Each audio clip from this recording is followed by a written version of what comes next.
सुबह बखैर फातिमा आपा। माफ कीजिएगा, जाहिर है आप ही सो नहीं पाई होंगी। हम मलाहा साहिबा को घर जाने के लिए कायल नहीं कर पा रहे हैं, मगर मैं किसी तरह कायल करने की कोशिश करूंगी।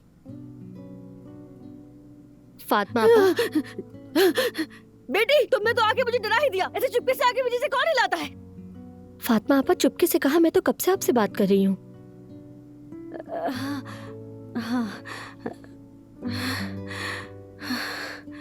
मैं ये कानों से निकालना भूल गई थी। जुमाना ये कैसी आवाजें निकालती है सोते हुए, जैसे खेत में कोई ट्रैक्टर चल रहा हो। यहाँ के तकिए की आदत नहीं है ना, इसलिए। अगर ये एक और रात रुकेगी तो अजान को बुलाओ, उससे कहो कि इसे जो कुछ भी चाहिए तकिया चादर ला दे, वरना हम पागल हो जाएंगे। ठीक है, मैं अभी मैसेज कर देती हूँ।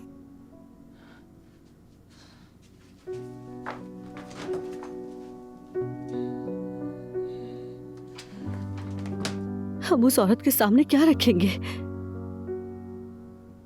हमारे पास तो खराब जैतून है, थोड़ा सा पनीर है। हाँ, सफिया कल मुरब्बा लेकर आई थी, वो ही रख देते हैं। नहीं फातिमा आपा, मुरब्बा नहीं, उसमें चीनी होती है, उन्हें मीठा खाना मना है।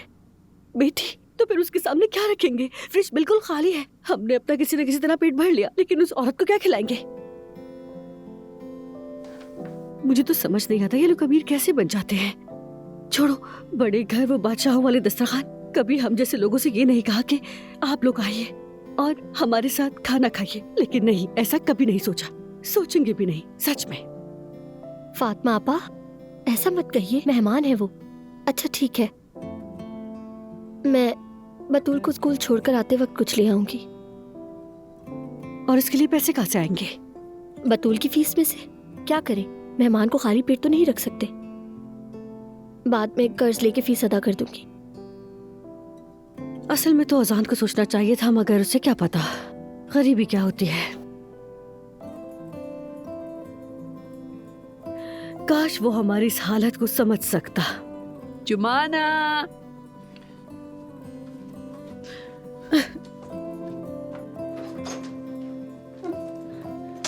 जी मलाहत साहिबा।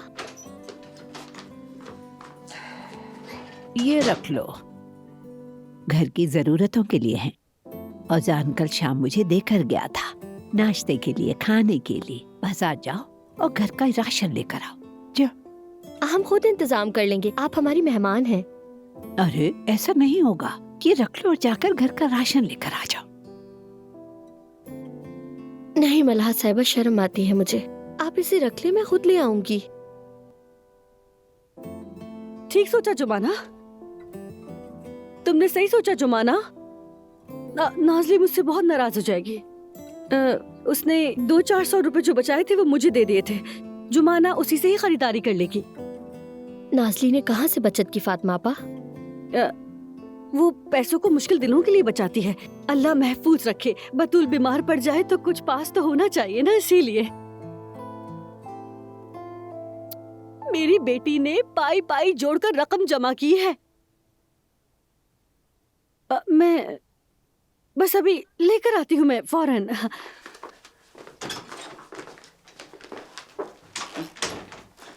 जानती हूँ कैसे जमा किया होगा।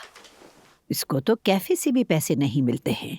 हाँ, और हमारी खालदा भी इसे पसंद नहीं करती, अब तो बुलाते भी नहीं, तो फिर पैसे कहाँ से आएंगे? पता नहीं।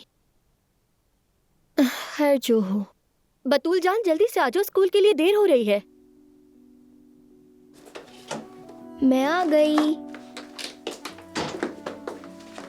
आप मेरा यहीं पे इंतजार करना, ठीक है? जब मैं स्कूल से आऊंगी तो हम अपना खेल यहीं से शुरू करेंगे। ठीक है मेरी बच्ची, मैं यही हूँ। अब चलो मेरा हाथ चूमो। शाबाश, हाँ मेरी प्यारी बच्ची।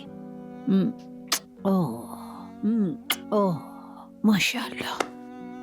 आपा, अगर आज स्कूल में अपने दोस्तों के साथ जाऊं तो ठीक रहेगा? नहीं मेरी जान, पहले तुम्हें बड़ा होना है, ठीक है? उसके बाद तुम अपने दोस्तों के साथ जा सकती हो। शाबाश मेरी गुड़िया। मेरी बच्ची तुम कितनी प्यारी हो, कुर्बान जाओ तुम पे।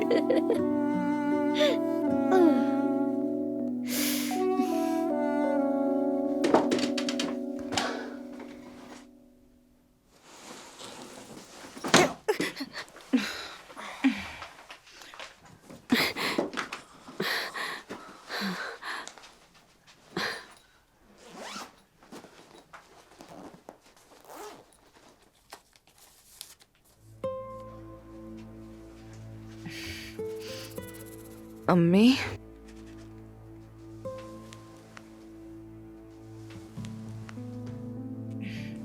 आप यहाँ पर क्या कर रही हैं सुबह सुबह? एक बात पूछूंगी, क्या हम जुमाना से और आप मुझसे पैसे चुरा रही हैं? क्या मुझे कंगाल करना चाह रही हैं? हाँ, नाज़ली चुप हो जाओ। ये सरमाया है, सरमाया। हाँ, ये पैसे मलाहत साहिबा के लिए ले रही हूँ मैं। मलाहत साहिबा के लिए? मगर वो तो हारून जितनी अमीर हैं, उन्हें क्यों दे रही हैं? हारून कौन बेटी? क्या करूं मैं तुम्हारा? ओ, वो हारून नहीं, कारून है। उस औरत के सामने फजूल बातें करके खुद को रुसवा ना कर लेना। मैं जानती हूँ कि वो कितने अमीर हैं, तभी तो पूछ रही हूँ कि हम उन्हें पैसे क्यों दे रहे हैं। बेटी, तुम्हारे दिमाग में कुछ है भी या नहीं? मैंने कहा था ना, देखो, अगर तुम्हें औजान के दिल में जगह बनानी है तो जुमाना की तरह करो। मलाहत साहिबा को अपना गर्विदा बनाओ। औजान के खानदान को अपने हक में कर लोगी। मैंने नहीं कहा था क्या तुमसे? चलो उठो, जाकर अपना मुंह धो, उस औरत का हाथ चूमो। उस औरत के सामने मुंह खोल के जमाइयां मत लेती रहना। तुम्हें शर्म नहीं आती? क्या तुम्हें ये सब सिखाया मैंने? आपने तो मुझे कुछ भी नहीं सिखाया। अच्छा ठीक है, समझ गई हूँ, नींद की हालत में हूँ, सुबह सुबह जाकर उस पागल औरत को मनाने जाना है। ठीक है, समझ गई। ओजान को पाने के लिए उसकी चापलूसी करनी पड़ेगी। ठीक कहा आपने। चलो बुट्ठो भी।